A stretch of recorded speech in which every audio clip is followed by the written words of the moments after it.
రాజులు ఎవరంటే వీలే కదా. ఇప్పుడున్న రాజకీయ నాయకులే మన రాజులు. ఈ సమాజము ఈ ధర్మం నడవాలంటే రాజులు ఒక సహకారం ఉండాలి. ఇప్పుడున్న ప్రభుత్వము హిందూ ధర్మానికి చాలా అత్యంత అవసరమైన ప్రభుత్వం వచ్చింది కాబట్టి ఆ ప్రభుత్వం ద్వారా చాలా అవకాశం ఉంది. ఆశ్రమం కట్టడానికి ఏదేదో చాలా అవకాశం ఉన్నాయి. ఇప్పుడు మీరు అక్కడిక్కడ పంచాయతీ ద్వారా కానీ పీడబ్ల్యూడీ ద్వారా కానీ సభలు మంటప అన్నీ కట్టిస్తుంటారు. మీరు దాంట్లో ఒక అవకాశం తీసుకొని ఇది ఒక ధర్మకార్యంగా మీరు తీసుకొని అతి శీఘ్రంలో మీ ఎమ్మెల్యే ద్వారా కానీ కావాలంటే చంద్రబాబు నాయుడు దగ్గర నెక్స్ట్ మంత్ తీసుకుంటున్నాం. అప్పుడు మన ఆశ్రమంతో కూడా లెటర్ ప్యాడ్ అక్కడ తీసుకోపోయి వాళ్ళకి కలిసి మన పెద్ద ఆశ్రమం చేయాలని. ఆశ్రమం పెద్దదవుతే స్వామికి లాభం లేదు, ఆయనకి పని ఎక్కువ, వాళ్ళకి కసేవరు కొట్టాలి. ఆశ్రమం పెద్దదైతే స్వామికి లాభం లేదు, మనకే లాభము. ఎందుకంటే ఇక్కడ వస్తున్న ప్రతి ఒక్క భక్తులకి జ్ఞానము అన్నదాసం జరుగుతుంటుంది కాబట్టి ఆ దాంట్లో మాకు పుణ్యం దొరుకుతుంటుంది. అందుకే మీరు ఎమ్మెల్యే ద్వారా మరియు ఎంపీ ద్వారా లెటర్ తీసుకొని ఈ యొక్క ఆశ్రమానికి ఎంతో ఫండ్ రిలీజ్ చేసుకుంటారు, అంత ఫండ్ రిలీజ్ చేయండి. కావాలంటే ఇప్పుడు పంచాయతీ రాజ్యం మన పవన్ కళ్యాణ్ గారు డిప్యూటీ సీఎం గారు ఉన్నారు, వాళ్ళతో కూడా నేను మాట్లాడుతాను. ఓకే, ఏదైనా చేసి, ఎందుకంటే భక్తులు మీరు ఇస్తుంటారు, మీరు నిజంగా భక్తులు. ఎందుకంటే రామానంద స్వామి గారు ఒక సంకల్పం చేస్తారు అనుకోండి, దానికి ఒక గుడి కట్టాలంటే గుడి కట్టేస్తారు.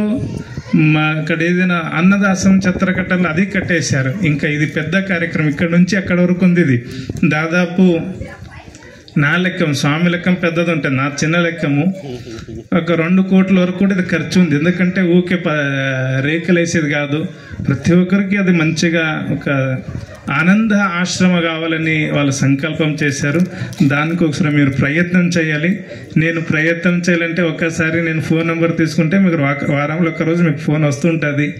మీరు అతి శీఘ్రంలో ఒక 2-3 నెలలు కలిసి ఈ ఆశ్రమానికి ఒక ఫండింగ్ ఏర్పాటు మీరు చేయాలని తెలియజేస్తున్నాను. అలాగే ప్రతి ఒక్క వచ్చిన భక్తులు ఒక ఆలోచన చేయండి.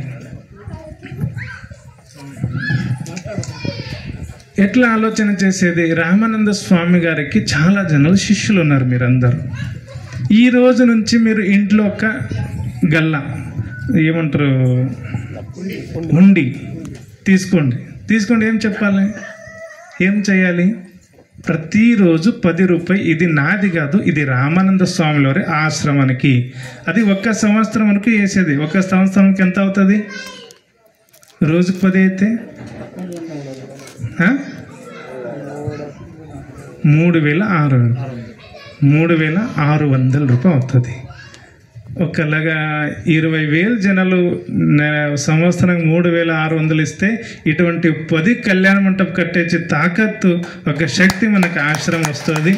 మీరు అందుకు ఒకసారి ఈ రోజు నుంచి రేపు పోయిన తర్వాత మీరు ఖర్చు చేస్తుంటారు కదా, డబ్బులు ఖర్చు పెడుతుంటారు. దాంట్లో ఈ రోజుది 10 రూపాయలు. ఎందుకంటే నేను మహారాష్ట్ర భాగంలో ఉన్నాను కాబట్టి జైన సమాజం ఎక్కువ ఉంది. జైన ధర్మం వాళ్ళు ఏమంటారు, 100 రూపాయలు సంపాదిస్తే దాంట్లో 30 రూపాయలు ఎవరికి ఒకసారి పెడతారు? ధర్మం కోసరం. జైన ధర్మాలు ఎప్పుడు ఎవరి దగ్గర పైసా తీసుకోరు.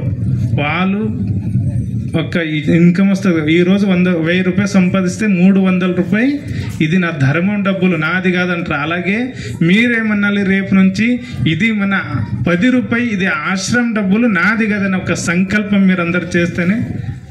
ఇటు చెప్తే ఎవరు చెప్పట్లు కొట్టు స్వామి. తిరుపతి దేవస్థానానికి నాకు అలవాట్లు ఉన్నాయి. ఇవి మా స్వామి గారు అట్లా కాదు, వచ్చినారా భోజనం చేయండి, ప్రసాదం చేయండి, ధ్యానం చేయండి, గురు దర్శనం చేయండి, వెళ్ళిపోండి, మన దాదాగా ఇచ్చిపోండి అంటున్నాం. ఎందుకంటే నీవు తిన్నిపోయిన తర్వాత ఇంకొకరికి పెట్టాలి కదా. ఇది ధర్మం నడవాలంటే దానం చేయాలి. రేపు నుంచి వచ్చే ప్రతి ఒక్కరూ మీ వేరే వాళ్ళకి కూడా చెప్పండి, 10 రూపాయలు ఇది మన రామానంద స్వామి గారి ఆశ్రమంకి వేస్తే ఇంకొకరు 2 భార్యాభర్తలు అప్పుడు చాలా పురాతనమైన కథం ఇది ఒకటి చెప్పేస్తాను. ఇంకా మీరు కూడా కూర్చున్నారు కదా, చెప్పనా వద్ద చాలా భార్య భర్తలు ఇద్దరు రాత్రి మాట్లాడుతుంటారు. వాళ్ళ ఇంటికి ఒక ఆయన